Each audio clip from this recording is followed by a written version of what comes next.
So let's get right to it. Let's introduce our panelists. If you could just tell me your name and a little bit about you and why you're here tonight. You want to start, Harley? Yes, I'm Harley Kaplan, Powers Kaplan Casting. I'm the Kaplan half. I'm here because I was asked to be here. What else? What was the second part? Oh, well, you know what you might be talking about tonight with the topic of the genre of the horror film. Usually what we're looking for when people audition for horror films, and my own experience with horror films on both sides. It's been a love relationship for a long time, and it's a lot of fun. Excellent. Thank you. Kim? Hi, I'm Kim Plumridge. I'm an acting teacher and a Guild-certified Feldenkrais practitioner. I am the Associate Artistic Director of MTB Studio, which is an acting studio on West 38th Street. I teach a number of classes there, including the Foundations class for beginners, an intermediate scene study for stage and camera, the children's and teens classes, and a very special class called Freeing Your Voice with the Feldenkrais Method, Integrating Your Voice, Body, and Spirit, which focuses directly on developing the actor's instrument. And hopefully we'll talk a little bit about that this evening. Thank you. Very happy to be here. Thank you, Kim. Jay? Hi, my name's Jay Van Hoy. I produced a film that Robert Eggers directed, and we grew very close together working on that film. I'm sorry I'm not him. He had to go to London at the last minute for work-related things, and but I'm really honored to be here. I think that I'm going to learn as much as I will be able to share. My company, I run a company called Parts and Labor. We've produced 25 independent feature films. Recently we made our first genre horror film, so to speak, a suspense horror film called The Witch. I don't know, has anybody seen it yet? It's not out, it's playing festivals right now. Okay, cool, so you don't know the film either. No, it's actually, but I think it's a really well-made film, and I can speak to that, and I can also, and I've talked to Rob at length this afternoon, and I realized how great he would be at this panel when we were speaking, and I really mean that sincerely. And I have his perspective, my perspective as a producer, very involved in the creative process throughout the production, including editing and the writing of the development of the scripts. And so I can also speak to that if that's something that you're interested in talking about. I think it's inevitable that it comes up in relation to a genre film. Mm-hmm. But I'm very close to not only the directors of the films, but also to make sure that, you know, that the actors and that there's a right environment on set, and that they have the right support that they need, which means I have to be very attuned to them and understand the differences between different people. Different people, sounds really obvious to say, but different people's needs, different people's individuals' needs. So thank you for having me, and I hope I don't let you down too much today. Well, Jay, I think we're going to want to hear about all of that tonight. Let's talk a little bit about the genre, about horror films, because they've been around for a really long time. And because you have worked with them, I'm wondering, Harley, on both sides, as an actor and as a casting director, what draws you to the genre? What draws me to it is the same thing that would draw me to riding a roller coaster. It's a thrill factor. It's fun, and it takes you away from something. It takes you away from your life, and it lets you experience things you probably haven't experienced, like getting murdered. And it really, you know, it just lets you think outside of yourself and go into a different world. In the 90s, the 1890s, I was in the Midwest, and I was doing a drama in the day on an island, a classical film, a period piece, and then at night I would drive to Appalachia to do this horror film where I was tied to a tree, and it was a ritual cult, and they were bloodletting me, and the drama was great, but you know, the nights being tied to a tree were sublime. It was it was great to be afraid, you know, to actually be afraid on set, as not only playing the character but experiencing what the character is, because you don't know what's going on, especially when you're blindfolded, things like that. But it's funny. I thought I was so happy to get this meaty drama, and then it became so secondary to, just the fun of all the creeps in the dark. And so I think a lot of people do those because they're cheap to make. They're genre films. They have a built-in audience, and they're easier to sell than dramas and other things that you don't need names. You don't need. There are horror genre names and everything, but people will watch these things no matter what. It's it's what's on the box that scares them, and it's interesting. I mean, I actually produced a couple too, and what people are looking for is so much different than genre or comedy. In fact, one film we did, Death Foretold, we had to do reshoots just to add nudity because it didn't have an R rating. And the Asylum, the distributor, thought it would do much better, if it had an R and it had nudity. You had to have all these points in it. Sure, we had blood, we had gore, we had language, we had violence, but no, it's PG-13. We needed that nudity. It's just fun. Everyone has fun on set, and it's great to work with the special effects people and Tom Savini and just people that create all this latex and gore and you're walking around with holes in your head and everything, and it's a different world. You don't get to do that in period dramas, for instance. But anyway. Wonderful. For Jay, I was wondering, The Witch is actually a period horror drama. Scary, very scary. You can watch it online, maybe not right now, but maybe when you get home. But you can look at the trailer, and it was a big hit at Sundance. And it is very, very scary, even the trailer. So do you want to talk a little bit about what drew you to the genre in putting together The Witch?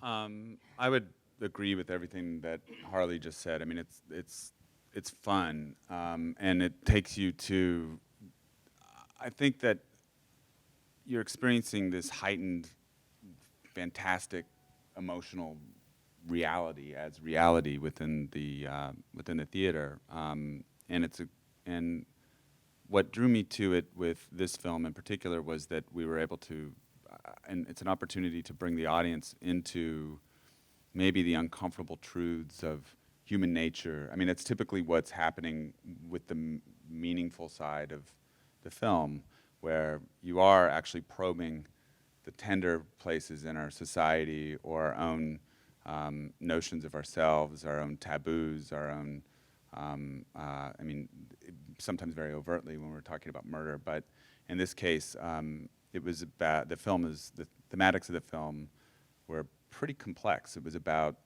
notions of our belief, our history as a country, our superstitions, that for the people of that period of this early 1600s, it was very real. People actually did, full on believe, not everybody, but most people believed that there were witches. And I think what Rob discovered was that, if you, through his research, and it was very meticulously researched film, and it was extremely important to us that we maintain period authenticity in the production design and the behaviors and the language, so that it was transportive, so it helped bring you into this other world. But what he discovered too was that the way that people described witches and how they thought of what witches did and really believed in witches was very similar in people's personal diaries and court records as it was in sort of fairy tales. So especially among the common people. So it sort of seemed to support that there was it was an opportunity for us to dive into the psychology of that period in a new way, and to create, and if we could do it right, we could bring you into what it was like to have that thing that seems almost silly and superstitious to us now, but make it feel totally visceral and real. And I think we do that through the themes that are still or the sort of cultural taboos and things like that that are still alive within our society, whether that's notions of gender identity, or coming of age, things of that nature, becoming the challenges of becoming an adult, things that I think you actually do, the family unit and how and trust and paranoia, and so this runs through the film alongside of the very supernatural aspects, which are, you know, a witch that is, and just pure evil that is terrorizing this family of farmers in the 1600s in New England. So similarly with other genre films, I look at opportunities to really, you know, a heightened way of getting into, and also like and sort of, I think it's a special opportunity for people to have a connection to these things, to stir people, to stir the audience, and to I mean, I think they can be real works of art. You know, so. Wonderful, thank you. And Kim, I know tonight we're going to cover some different techniques since you work with actors around different aspects of the horror genre. But let's go back in time because you were in a horror film, so you are no stranger to this genre. Can you talk to us a little bit about that? Yes. About 30 years ago, I was in a horror movie. I don't remember the name of it. It was a SAG movie, though. Something with Omega, somebody, and Omega Man or Omega something. And it was about a man who killed sorority girls with a nail gun. Yeah. And I just had a little role, and I had to run around in my little sort of pajamas screaming my head off. And I loved it. I had the best time. It was so much fun. And I think the only person who's seen it was my brother at the drive-ins during a bachelor party. But yeah. But it was really, really fun, and I really enjoyed it. And it was a day of screaming. You know, I have to say, like nonstop screaming and running through this abandoned building, and it was a sense of play. You know, when you're in that subgenre of a horror film, that sort of slasher kind of, you know, man chasing you with a knife or a big giant ant chasing you down the West Side Highway. You know, it's just fun. You know, it's like being a little kid again. So yeah, I think you can read more. Someone told me you can read more about this film on a website called Racks and Razors, and I'll just leave it at that. Thanks for revealing your past there with us. We appreciate it, Kim. And I really would you just touch on this just a little bit, because screaming is such a part of this genre. Can you talk about maybe how you handled it then and how you might handle screaming now, or what you might say to someone? Because you might have to scream if you're in a horror film, right? Yes, you do. You have to scream a lot. Can you hear me okay? I feel like I'm okay, good. Back then, I don't think I had the vocal training for it, so I just screamed. And of course, I lost my voice. But today, I know that's not a good idea. So today, I would do my Feldenkrais work. I would develop my instrument. It's all about developing your instrument, really. In order to be a good actor, you have to have an open, grounded, flexible, expressive instrument. So let's say you got cast in a slasher film. So you know you're gonna have to run around and scream and yell, right? So you would go to the gym to build your strength and your endurance, right?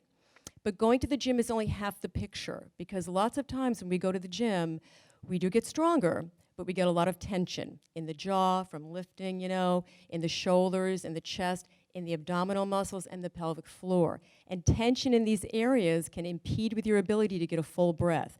If you can't get a full breath, you're not going to be able to connect emotionally to your character, and you're not going to be able to scream without hurting your vocal cords, right?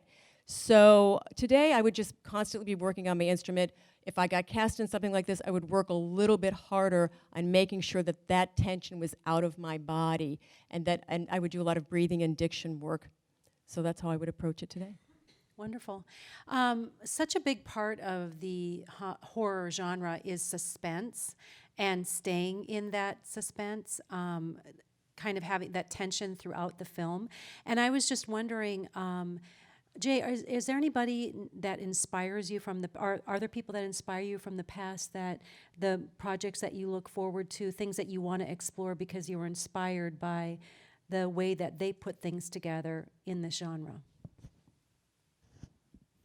Yeah, Stanley Kubrick comes to mind. I mean, in terms of, that's probably it right now. That's the only person I can think of at the moment, because I really, we sort of wear it on our sleeves, the shining in this film, but the mood and the tone and the ominousness of that film, yeah, and also suspense and the idea of, certainly Hitchcock and I know Rob would say Bergman, and if when you see the film, it'll be quite obvious who our inspirations are, but there, yeah. Great. And how about for you, Harley? Inspirations. They vary. I mean, I'm a big fan of German Expressionism, cabinet of Dr. Caligari, Calamari. And really, it's interesting. I read a lot of novels, and I'm reading The Historian right now, which goes into the Dracula legend. And I always look for kind of a literary feel for everything I work on. But I would never rule out some of these sort of 70s and 80s, really low budget. There's so many of them. As a kid, I met all these scream queens, Linnea Quigley, and just everyone. And I was so excited to cast Margot Kidder because I was such a fan growing up of Amityville Horror, and she did a great film called Sisters that Brian De Palma directed. And she's always sort of gone back to horror, and she just does it for the same reason. She loves doing it. It's fun. And of course, working with people like Tom Savini, they're just so creative, and their mindset just takes you somewhere else that I would never think of. I was actually, when I was producing that Death Foretold film, you're up 24 hours a day, and we had to create a whole little village and everything. We had to have a psychic shop and all this stuff, and so I ended up falling asleep at probably 5 a.m. one night on the second floor of some 1830s German bricklayer cottage. Wow, I remember. And it was, you're up for days, but when you're working on a film, you never get tired. You could just work. It's just such a great feeling. And so anyway, around, I think I set my alarm for 6:30. We had, I think, the 7 a.m. call time or whatever, and I just wanted to be in charge of everything. And so I woke up late. It was almost 7 o'clock, and I noticed I was covered in blood. And I didn't remember what happened last night. And so I ran down our little street that we created, and I was screaming. And several crew members and Tom Savini I was so passed out that they covered me in all this stuff. And I didn't even know he arrived on set, and they're like, let us introduce you to Tom Savini. And I'm like, great. It's so funny. Some of these behind-the-scenes documentaries that you make of these horror films are even better than the actual films. But yeah, I mean, I don't know if you're going to get to this. Let's get to it now. Okay. But so many actors come to me and they say, I want to be in a horror film because I want to go over the top.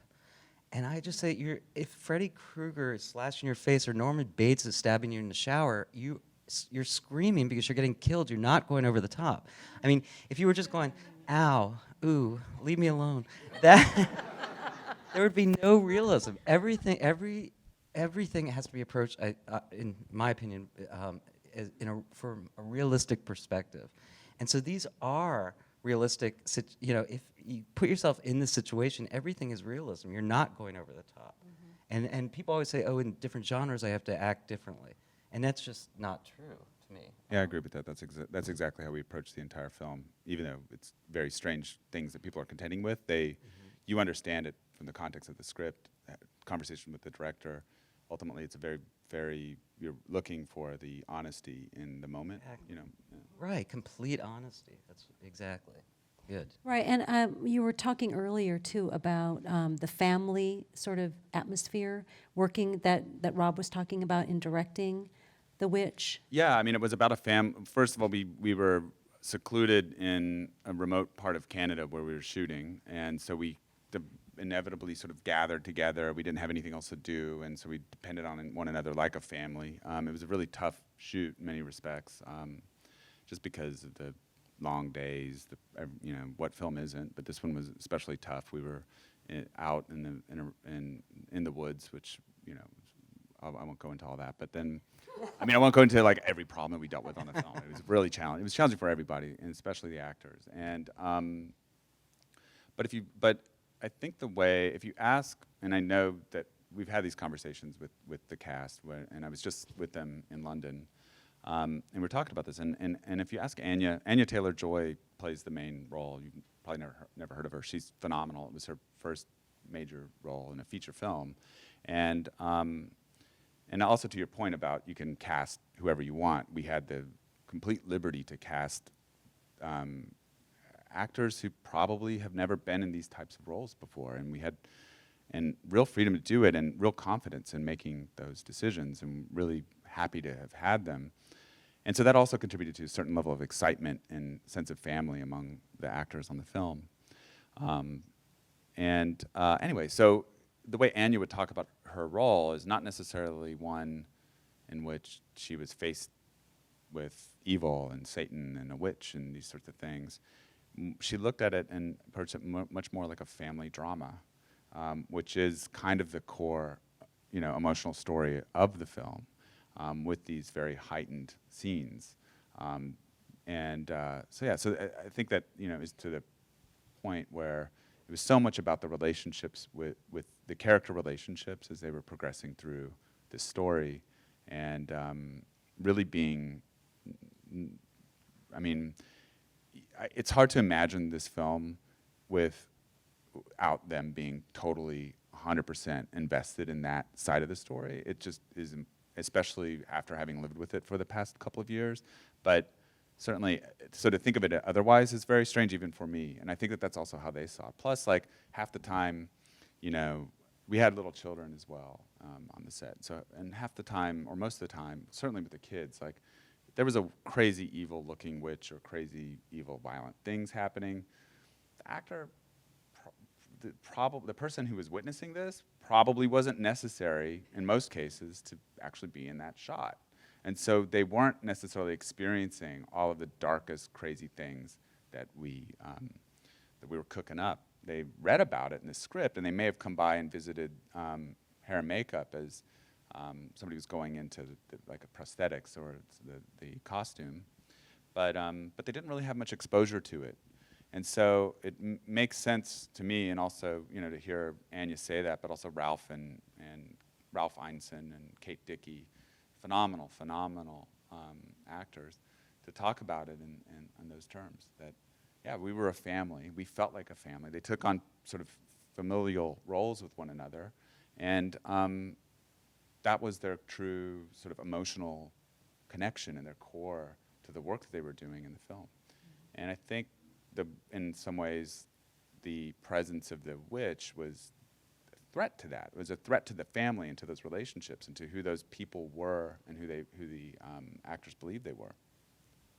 So it sounds like approaching working in this genre is to be looking at it as an actor, as you would any other experience that you're having now, that you're creating, that you're imagining. What if you're in a situation where there's a green screen and you're doing a lot of work to someone who's not even there, or maybe even something that you've never seen, maybe it's not even all ready. So, you have points that you're going to be looking at, but you don't have anything to react to. Can you talk a little bit about that? Harley, whoever would like to take that. I'm here. I'm really curious what you guys think about. I don't know. This is the part of it that I really don't understand. I don't know. Well, that's what amazes me about actors. Good actors could imagine anything. They could be anywhere they want and could see anything they want. It's always interesting when the director's trying to explain to them, and I have no idea what they're actually talking about. But then the actor pulls it out, and then I sometimes see various edited versions of the projects, and then when it all comes together, it exceeded everything. So many scenes come to mind that I never thought would work. Like, I don't think of Blue Ruin as a horror film. I thought of it was just a straight thriller when I read the script, and then when I actually saw the film, I thought it was a comedy. It's really interesting. But really early on, we had to cast this role of Teddy. And the director, Jeremy Saulnier, was going back and forth on various actors, and we really had to pull the trigger because a prosthetic head had to be made because his head gets shot off, basically. And and I'm thinking, God, this really is going to take weeks. This has to be started before everything else. I mean, can't you do a head in a day? I didn't but when I saw the finished film, it was just so realistic, and it's just interesting. Like I thought, like they were just being too nitpicky on some of these special effect things, and they actually, the believability of those are what made the film so amazing to me. And it's strange, and I see that in horror thriller categories, and I don't know, to me it's basically a family drama. But yeah, and there's other times where they don't work. The effects just don't work, and then you could tell the actors are doing the best they can. They're obviously being directed some way, and they're just overreacting to something tiny, and it just, I don't know, all of a sudden it takes you away from the realism, it takes you away from the characters, and it takes you away from the story, and all you notice is the schlock. So that's obviously a good thing to avoid. Well, but, yeah. Well, can we talk about something like, say, for instance, Blair Witch, Yes. that just blew up, and was it because of the style that we'd never really seen before, or, but people reacting in a very real way to something that I don't even know what they saw out there, but it certainly was scary as heck, I think right? it was the novelty, but actually it was a novelty, and now found footage, has sustained itself for 15, 20 years, or whatever, I don't know, a long time. But I remember going to see that movie, not knowing anything about it, and it was a crowded, we were in line, and everyone had such anticipation, and then listening to everyone on the way out were like, yeah, I guess that was scary if you're afraid of sticks and dirt.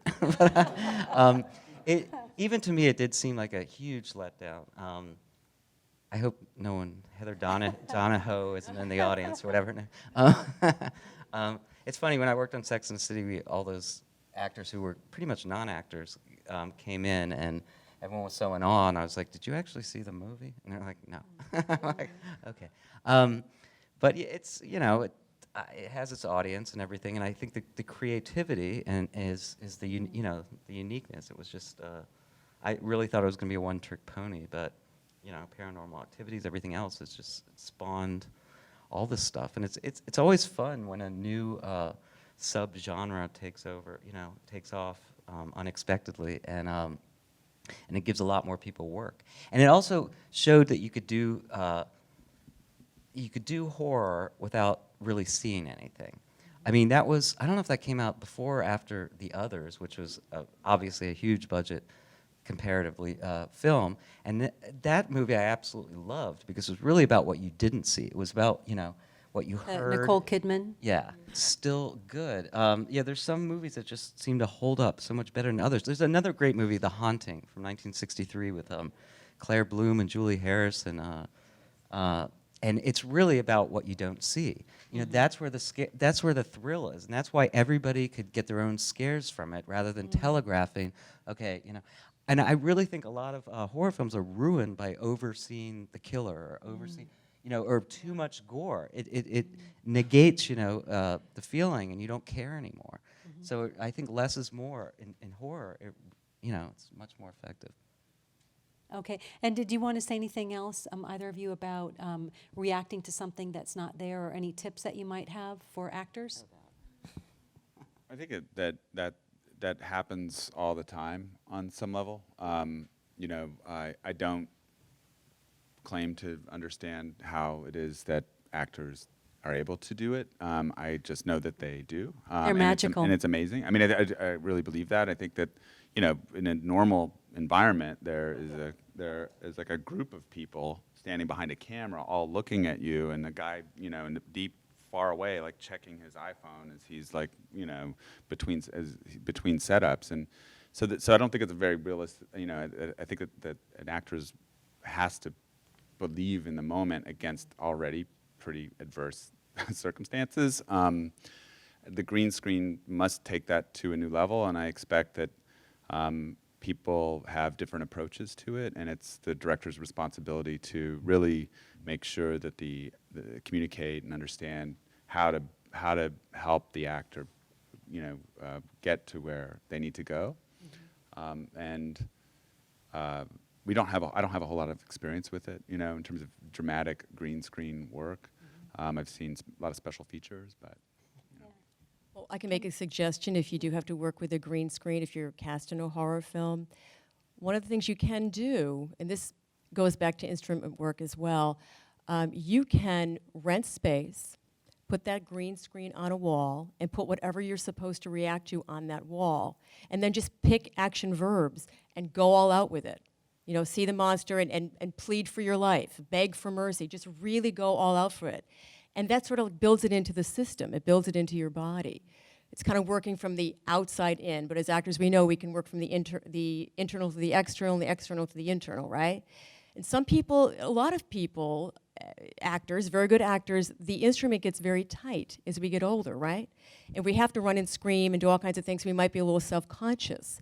So that's one way, it sounds kind of simple, but it's one way you sort of work your instrument and get used to working in front of that green screen and using your imagination. So that's one thing, I suggest that to my students when they say, oh, I have to go and work with a green screen and I just feel so self-conscious about it and what do I do? So that's one thing you can do. And Kim, can you also speak to the amount of tension? Like we're talking about suspense, tension, so you're in a scene and you've been working all day long and then you leave at the end of the day. Do you have any suggestions about letting that go so that you can go home, get a good night's sleep, refresh, and start again the next day? I think how you get yourself into it, however you prepare yourself to get into it, you just got to back out of it.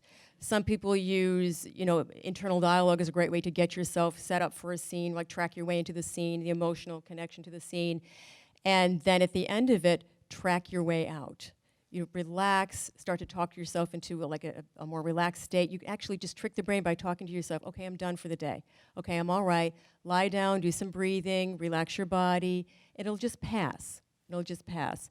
I always caution my students not to use anything that's too heavy ever if you're going to work internal to the external, right? If you, in fact, have been chased after with a knife, you're never going to use that in your work. It's not going to help you, it's just going to wag you. You're going to have to use you're going to have to work from the external, the external to the internal, or just work externally. Honestly, sometimes if you just believe it, you don't have to use any kind of personalization, it'll just happen. If you just commit to what you're doing, it'll just happen. So, yeah. Okay. And so as far as preparing, coming in for an audition for a horror film, and we've talked a little bit about how we want to be able to use our good acting techniques to be able to make it feel real, to make it so that we're showing up, not going crazy. Instead, we're reacting to things that are really happening. What would you say you've seen that's really strong in people coming in and working on projects, and also for you, Jay, people coming in for the auditions for it, just so that any tips so that people going in for something that is in this genre, that they really feel, good and solid about it? Okay, we cast a film recently, and it was a horror film, and it dealt with a sort of a creepy pedophile, and it had a lot going on. It's too much to explain, but a lot of actors came in and tried to be creepy. The role was written creepy, and the only way to play that is as nice as can be. That it's so much more effective. And originally, we work with a lot of first-time directors, and the director, was trying to pick some of the people from the breakdowns, and he's like, ooh, that guy looks creepy, that guy looks creepy, that guy contacted me, he's really creepy on the phone. And so these guys, right, so those guys, and I was just like, I get a gut feeling, and so some of these guys came in, and they were just, over the top, and it boiled down to really the most, the smallest, most intense actors. It's just like any other thing. No one's going to be scared of, that. You have to, but you're scared of what you don't know. You're scared of the unknown. So if subconsciously that character's underneath, and it's beneath this veneer of you would never suspect. That's always what we're looking for. I always tell people to do the opposite. 9 out of 10 people are going to come in there and do it as it's written on page. 9 out of 10 people are going to take the bold lines and the exclamation points and punch those out, and they're going to seem like the other 9 people. The one person that whispers it, sees it, whatever, internalizes it, that's the person that's going to stand out. To be honest, I had this acting teacher in the 90s, Sandy Dennis, and she had won an Oscar for Who's Afraid of Virginia Woolf, and she was a fantastic coach. And I was up for this movie called Office Killer, and it was Billy Hopkins was casting, and it was Cindy Sherman was directing, and Pam Coughlin. It was a killer film, Pam and Christine Vachon. Back then, you didn't get, you couldn't get emailed sides or the script. If you wanted the sides, you had to go to your agency, get the sides. If you wanted to read the script, you had to go to the casting office, and there was usually one copy, and it was chained to a table, and you'd always get there, and someone would get there right before you, and grab it from you, and you try to look over their shoulder, and they would just, it was hell. But so I got the sides from my agent, and I was walking down Fifth Avenue to J Street, where Hopkins Smith Barden was, and I didn't know what to do. This character was all bold exclamation points. So I didn't know what to do, so I decided to call Sandy Dennis, and she lived up in Westchester. That was like 9 quarters back then, at a payphone. And I actually said, what am I going to do? And she's like, read it to me. And I did, as it was written. And she's like, oh, my God. If everyone was there the whole time, you would have a heart attack in 5 minutes. Every character has to have an arc. You have to have range. You have to, there has to be something besides that. And so she said, you know what? Everyone else is going to do it like that. Why don't you just make it small, do the exact opposite? You probably won't get the part, but they'll remember you and they'll bring you in. I ended up booking it, It was a small part, whatever, and it was actually a horror comedy, which I didn't know. But I still tell people that, and it's always that person that just makes it their own and makes it unique and it goes off the page. And no one speaks in paragraphs, no one speaks in sentences. Everyone cuts each other off, and they're all over the place. And it's those people that just make it real and different. Mm-hmm. That's what stands out. And these directors, they don't know what they want. You have to go in there and show them what the part is. It's that confidence, and it's that just makes you stand out. I know a lot of you, like Kayla, you do these great things, and Fiona, but yeah. So it's a joy, when that one person comes in and just redefines the whole thing. Probably wasn't the question, but it is the question, Harley. It's wonderful. Isn't this good, juicy stuff? I like it. Jay, can you tell us a little bit about what stood out for you in the casting process with The Witch, or with other projects too? What stands out for you when someone's coming in and approaching the material in a way that makes them feel like they stand out to you? Well, I mean, I think I agree with everything that you're saying, and that what I would add is you might get 2 different interpretations of a character. I mean, the character that you wrote and you have a preconceived notion of through many drafts of a script and working on it.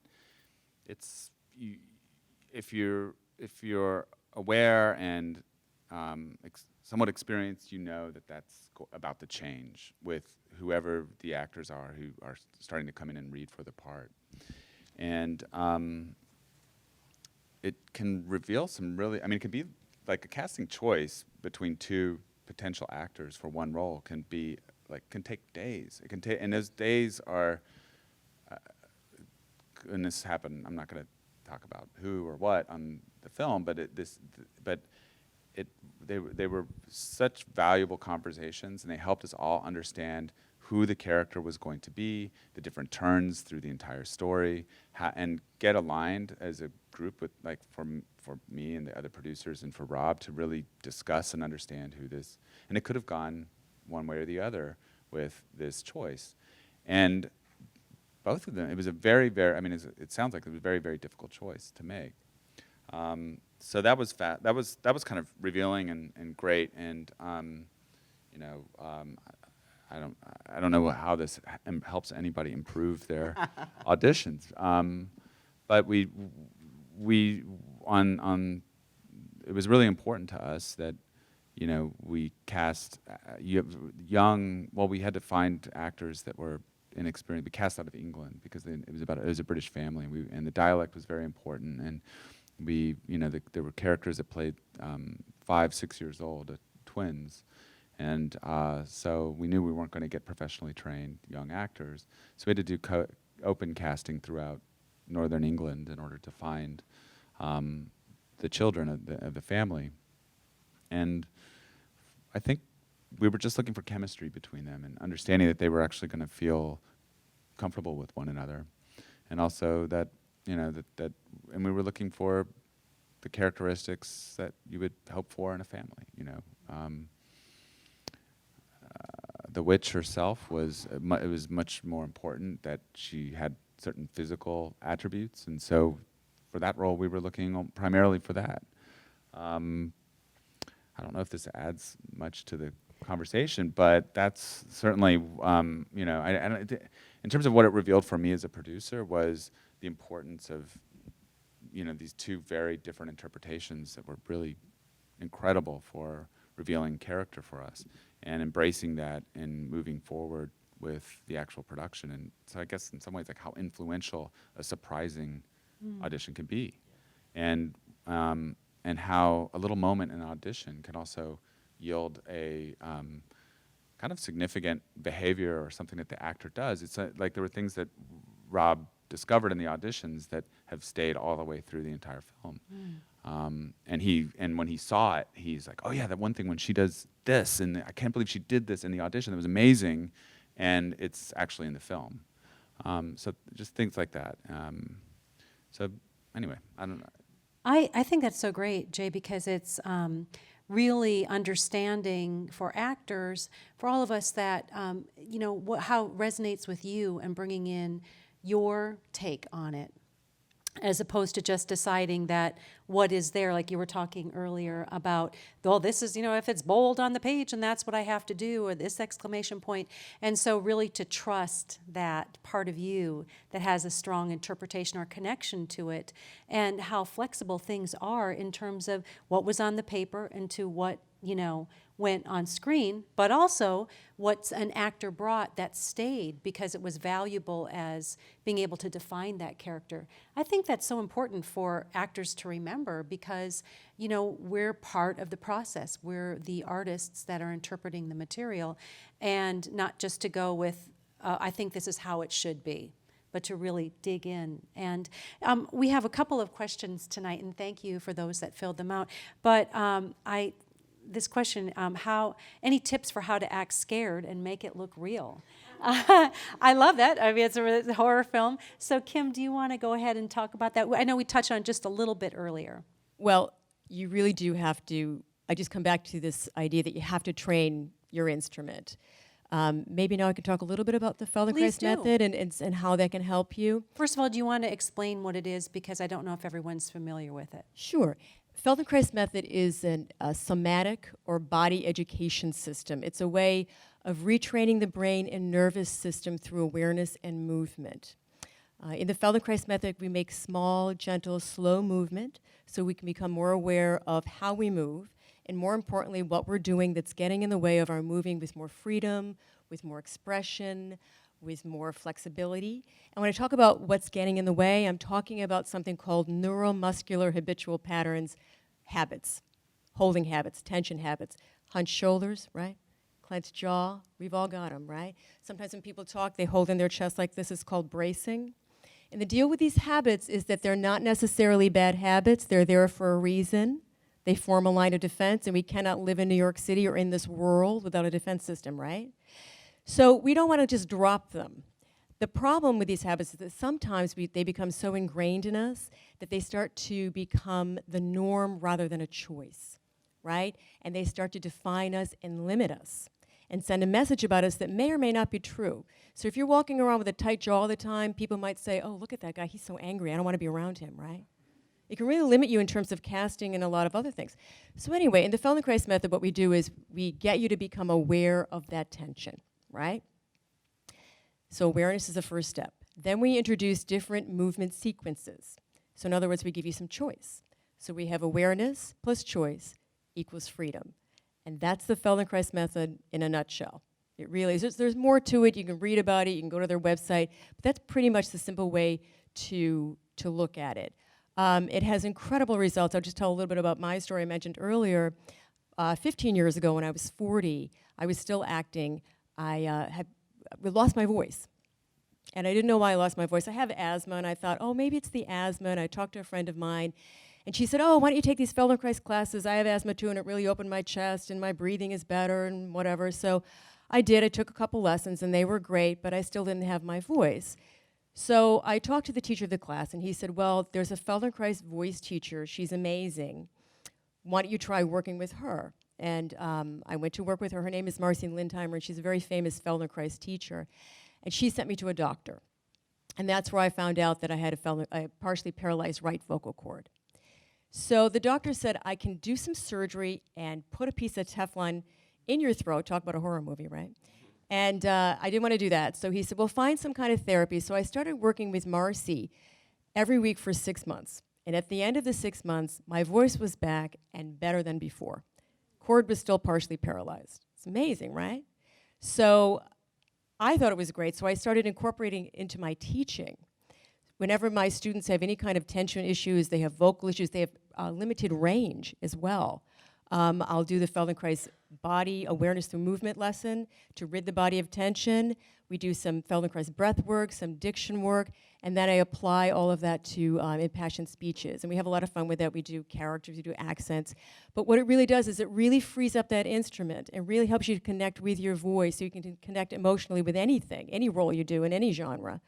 And you can do just a lot more. So that's really what the method is. Right. So if someone needs to act scared, what should they do? What they should do. Here we go. Yeah. Now here's this idea of the neutral actor. You've all heard of the neutral actor, right? Do you know what the neutral actor is? The neutral actor is always back here in the actor, right? The back of the actor's head, back of the actor's brain. The neutral actor steps forth whenever there's a safety issue or a technical issue, right? So if you're in a film where you're having a knife fight and you want to kill the other guy, you don't really want to kill the other, well, you might, but you don't because you won't get any work, right? So you don't, the neutral actor has to step forward and just really remember that choreography, right? You're still acting as the character, you're still the character, but the neutral actor's got to step forward and know that you've got to really match your choreography so no one gets hurt. If someone goes up in their lines in a play, the neutral actor steps in and says, oh, I got improv here, right? If you've got to scream and yell in a horror film, the neutral actor knows you don't start screaming and yelling from your throat. You got to open your mouth, drop your jaw, take your air in, and come from here. Got to step in and do that. And then hopefully, you know, if you've been working on your instrument all along, which you should be doing, you'll be able to do it, right? Because I know if we're just screaming in real life, if we scream at a baseball game or a basketball game, you're hoarse the next day, right? Because it's very emotional. You're right on your chords. But if you're going to be doing that in a film, you've really got to train yourself to be able to do that, to let that neutral actor come in and run and scream and be terrified, but support it, you know? Does that answer the question? Oh, it certainly does. I Okay. think that's great, yeah. Thank you so much for explaining all of that. Oh, sure. Because just like any methods that we're working with and doing as actors, I think there is, you know, a little bit we can take from here and there, all different kinds of methods. And maybe another way of just sort of refreshing and feeling excited about how you want to approach your character so that when you go in for an audition, you know, you're coming from a new place or something else to look at within your body. And it sounds like, as far as this genre, it can be very, very physical. Yeah. Especially if you're in a situation. Now, what do you do if you're in a physical situation or someone needs to die, say, in an audition? Can you talk a little bit about approaching that? Because it could happen. Your character Many of us have. is No. killed or is going to be killing. Well, it happens a lot, actually. Not just in horror films. Again, I just think everything has to be approached from a realistic angle. I hate the word. I mean, acting. I don't think there should be acting. It should just be being. I mean, every film. I mean, Scarlet and Rhett aren't in the Civil War, and there's everything. It's all to me the same kind of thing. But the whole. I mean, I've seen some incredible deaths. We as casting directors don't want people to get injured. We've had actors that get beat up or killed, and they want to do their own stunts to show how tough they are. And actually twice, the actors they were so physical that they went through the sheetrock or whatever it's called and into the producer's office. And they crawled back through, blood's coming down here and here. And they say, could I do it again? And of course, we have to call 911. They have concussions. And that's not, And good, they're so realistic and everything. That's nice, but we don't want them to get injured. You know, that it's a big concern. And so you really have to find that balance and everything else. We don't want people to fall on the floor and all this other stuff. We try, I mean, generally, even for horror auditions, we try to keep the framing here. You know, obviously, acting is artificial, film acting is more artificial, auditions are most artificial. You know, it's all here. And good actors could really take all that energy and put it in there. And to be honest, falling out of frame is falling out of frame. But I do like the actors to go for it. I really like. I don't like when they kind of tense up when it's like and then he stabs her and she dies. You know, as she's screaming. I really like the actors to go through the whole thing and everything like that. And it's great because you just like in any role you want them to go all out, but still to kind of keep it here. And not to injure yourself. And don't worry, there's going to be stunt coordinators on set and stuff like that. And so you don't try to choreograph, you know, these kind of things because it may be the exact opposite of what they kind of see, and you know they'll just say, oh, that's a wrong choice, you know. Just be open to it, allude to as much as you can without physically. Hurting yourself. Well, and what if somebody is going to be completely masked? Say they're playing the villain and they're coming in to audition for that. People who you just can't even tell that it's them. So you're coming in for an audition like that where they're not going to see your face, but obviously for the audition, they need to see your face and you won't be wearing a mask or prosthetics at that time. Can you talk about that? Yeah, well, we would just hire anyone for those roles. Well, I think you have a line of people then to, you've got your actors. No, do you mean like the whole role is masked? Well, I mean like something for, I don't know, but let's just say that, like, say for instance, I think about, oh, is that someone's phone? Oh, okay. That's okay. We can cut that out in post. The thing is, like, say for instance, like Harry Potter, right, where, playing, Ralph Fiennes playing the scary guy, that we're not supposed to say his name. Okay, so I know it's who he is, but for instance, the whole entire film, his nose is gone, and I guess you see his eyes, but those kinds of things. So if someone were coming in and they were going to be a character who was going to be disguised throughout the whole thing, how might someone approach that? Well, we would just find someone who fit the mask. No, well, a good actor could really do the whole thing and it'd be believable. We also just did it was a short called Mom, and it was brilliant. This woman is losing her mind after losing a child to SIDS, and then she finds a baby near a lake, and then it grows within 4 hours to a kid. Whatever. This actress came in, who I actually met in a class, and she was so great, and she mimed the whole thing. Everything. She went through all the action. We were like, how would you interpret this? There's a lot of freedom here, and she did everything. Every single scene. It's just like all three scenes together, and she was miming everything. But in my head, I saw every single thing because she did. She believed everything, and it was all there. She was 100% the character. And other actresses came in, and I was like, ugh, I hate this miming. And I was like, I want, Jessica was her name, because she didn't do any miming, did she? And then we watched the tape, and of course there was no props, there was no anything, but it was all in here. And so if you have a mask, just play the character. If it's inside your head, it's going to come out. If it's all there, it's totally believable. It's, every little cell is this character. It works no matter what. You don't have to see the mask. And you just see this person is the character. The mask is just a mask. The mask is makeup. The mask is whatever. But the character is what's important. That's what's beneath. So it all has to be there. It can never be. You can't just want to physically create something. You have to, embody it. And Beautiful. And especially with horror or genre, we will support that with the cinematography, right, the score, the editing, and create the tone. And what we're seeing on set, which there's no way an actor has unless you're using playback, which I don't know if that actually would. We're seeing the cinematography. We know the shots that you haven't seen. We understand the tone, at least of the images. We have a sense of how the score is going to be working in the scene, and we know, and we're always thinking about it in relation to the edit. Right. which is not reductive at all, but I think very much to support the emotion and what Right. ultimately the finished film. So so that the truthful connection to that character is actually, it's not really, you don't really have to be concerned about compensating for all that because it's a horror film.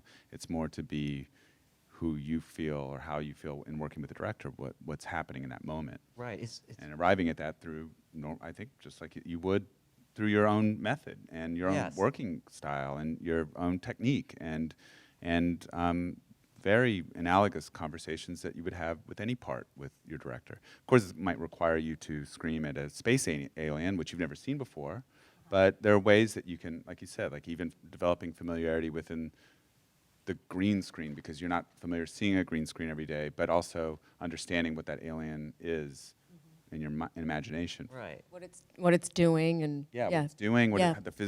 and it may require you to mime things or understand what's being mimed, but yeah, I mean, I think that but hopefully it's also our responsibility as the, not just the producer but the director, the crew, to make sure that that you're supported and you understand how the film's going to be supported, and you can trust that that we know what we're doing, that we can actually, that that you're not having to overcompensate for something that we're not going to do. Right. So much of it is like set forth through aesthetic.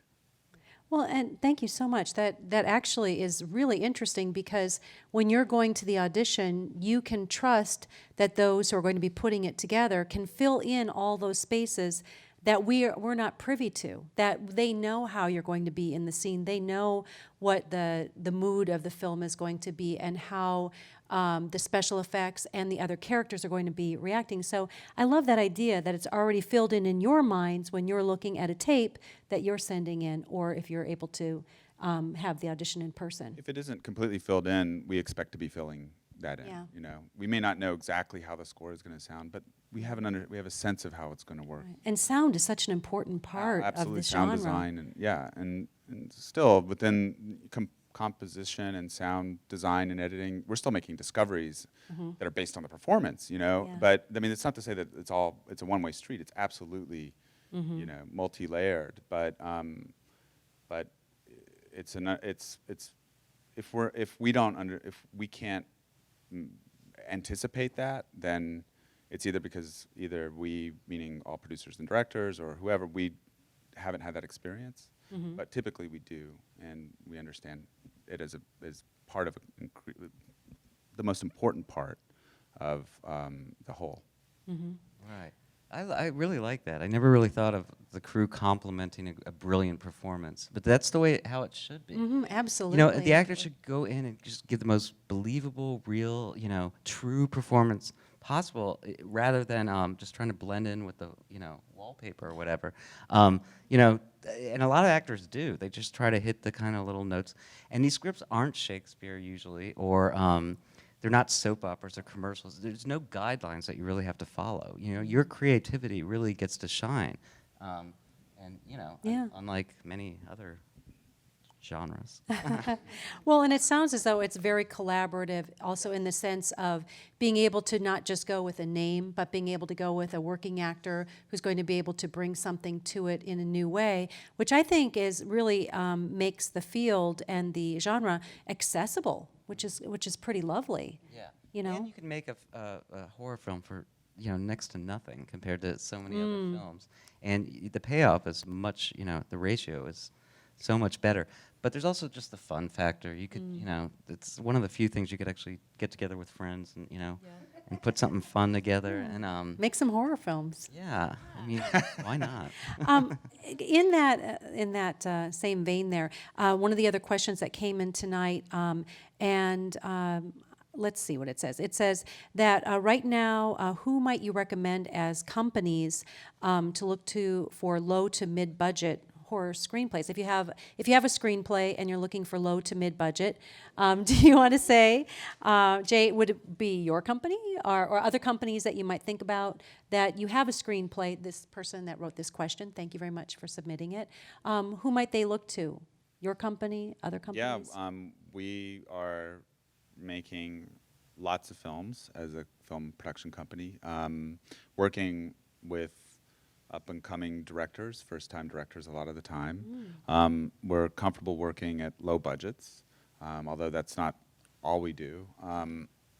And it's how we've, produced since I started producing. There's Blumhouse. Okay. They're sort of the most famous example of low-budget production, horror production or genre production. I think that I think that you see what's playing and getting recognized in the sort of midnight sections of festivals. You'll start to notice patterns. Jeremy Saulnier is an incredible director who made 1, 2, 3 low-budget films and relatively low-budget films, and films that didn't necessarily depend on name cast, but great performances, great work, and you can see that in some combination of the producers, the directors, the people. I mean, he works with Macon. I happen to know those guys really well from when Jeremy was. Macon was in the first film that we produced ever. Murder Party. No, but not there. But we made one called. Our first film was called Gretchen. It wasn't a horror film, but he was in it, and so I knew it. And so that's how we knew Jeremy. Anyway, if you feel like you somehow are able to get a good short on your hands, and you're working with a good director, well, that's something special. You should really jump at that and create that relationship, because chances are, if you're compatible, that it's going to last, or that they're going to at least be successful, and usually people have they you can see who's out there. I mean, there's us, there's a lot of, and actually New York is, I think, going to be increasingly vibrant as a creative hub or return in many respects to how it was back in the killer films days when they were. And it'll be a little bit differently, but I can feel it, certainly. And you've really worked hard to get your company to where it is now. You're getting a lot of attention, and you want to talk a little bit about that journey? That's its own panel. No, I mean, we've been around for we've been doing it since 2005, Lars and I, and I think the biggest important change that's happened in the recent year, which is notable, is that video on demand, or the VOD ancillary side of the business, has sort of figured itself out. The price points and what people are paying and the amount of money that the people can make off of it, off of individual downloads, isn't the same as individual DVDs. But the business itself has figured itself out, and meaning, if you're streaming through Netflix knows how much to pay for what films and to what companies, and they have the agreements sorted and however. And then you have new companies coming in. You have a lot of new distributors coming in, like Amazon, like Netflix. Toho's taken off. Toho? We're actually working with them. There's really there's companies that are moving into the business that have viable. It's not bubble. It's not the problem of a bubble. It's actually they have real working business models, and it's going to change.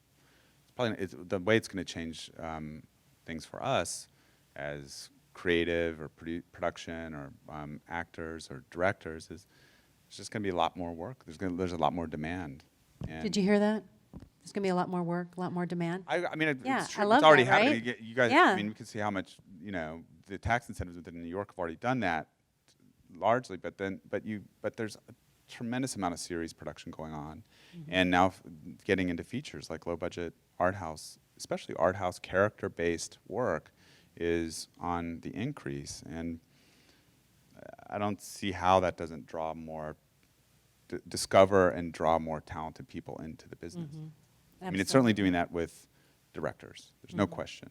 I can only imagine it must be the same for cast. I mean, we pulled in three, like Kate Dickey, Ralph Ineson, and Anya Taylor-Joy into The Witch, and I guarantee that after that film is released, they're going to be noticed for it. They already are within England where they live after it played London Film Festival, you know. And there's a great debut performance by a young actor, Harvey Scrimshaw, that's just his, I mean, it's explosive. So it offers that as possibility, you know. I think it's, and I think, I don't know, I think there's reason to be optimistic. It's wonderful. As far as what's going on with you next, do you want to talk a little bit about maybe how people might be able to contact you if you have some way for them to do that, and what you're going to be working on next? Me? Jay? Yeah. The best way to contact me is through my office. It's our email address is also on IMDb. It's info@partslaborfilms, partslaborfilms.com, I think. I got that Okay. right. You can't buy partsandlabor.com without spending $10,000, not 10 million, but $10,000 on the URL. So some configuration of that. But anyway, it's on IMDb. And that's one way to contact us. What we're doing is we're working on, right now, we have a film going into, we have a film that's in production that's probably under $500,000 budget. Another film that's going into production that's in $1 million budget. Another film after that that's in a $10 million budget. A film that we're in the process of developing now that's, you know, easily over $60 million budget. So we're working on a wide range of projects, and we're developing, I don't know, I'd like to make 7 to 10 films next year. Wonderful. So we're wanting to keep very busy, Yeah. and get away with as much as we can get away with. And make, I mean, but it isn't just to make like volume films just to get them out there. It's to make excellent work. It's not to say, well, oh, we can, you know, afford for 3 or 4 of those to not work. As a production company, they all have to be amazing films. Those 3 or 4 films can end up that fail can end up costing you, you know, cost you so much time that it's just not worth it. So we're really pursuing films that we feel are excellent and applying everything that our best know-how to do it. Great. Thank you. And congratulations on all of the attention that's coming to you and your company, and for the hard work that you've done over these Thank last you. 10 years, and I'm sure before that too. Well, I hope we can deliver on it. Well, we'll be watching. And Kim, how can people get in touch with you? You can go to my website, which is kmpcreative.org. I think it was on the posting. Yeah. And you can all my contact information is on the website. Wonderful. And for you, Harley, how might people get in touch with you, and what do you have coming up? I always say the best way to get in touch with me is telepathically. Well, you really are in the genre all the way, aren't you? Or Harley@powerskaplan.com. We're doing 5 films, or actually 7 films. We're doing all over the place now. We opened an LA office, I don't know, 6 months ago, and Brandon's actually out there. But I'm going to be going to Michigan to do a movie called New Money, which is one of my favorite scripts since Blue Ruin, actually. We're doing a film called The Finger in either Pittsburgh or Atlanta. Everyone just jumps to where the tax credits go. We just did 2 pilots. We're doing, oh my God, we're just doing so many things. But I'm really now into also doing the local casting for the films that we cast, because there's a couple films we didn't do all the local casting, and I wasn't really thrilled. I mean, it just didn't match, kind of. To me, it stood out, and I kind of want it. Like for New Money, I'm going to be in Lansing, Michigan in January, not for fun, but just because even like the day players, I just want to be perfect. And these are just so well written that I don't want any role to stand out, you know, as less than the others. But we're working with a lot of South by Southwest winners, Jason Cole and Ashley Young, Slaughter. God, I forget her. Ashley, what did she won for? But it's just exciting. People are just coming to us, and almost every night I have a script to read, and we get to pick and choose, and I don't care what the budget is. I don't look at that. I just look if it's character driven, if I'm connected to this, to what's going on, and then I mean, you know, we're also doing thesis films. We're doing just all over the place. We're doing some AFI stuff also in LA right now. So yeah, it's a lot. I need help. But yeah, exciting times. Yes, I think it's very inspiring for actors, throwing your hat in the ring in this genre, as well as other things that you're working on, and maybe even to start looking at, you know, do you want to put something like this together yourself? Because, you know, you can scare your friends and family into helping you create a film. I mean, this is a time-honored genre, and I think one that people really do enjoy. I'd really like to have everyone thank our panelists. We're so grateful to have you here tonight. Thank you so much. Thank you.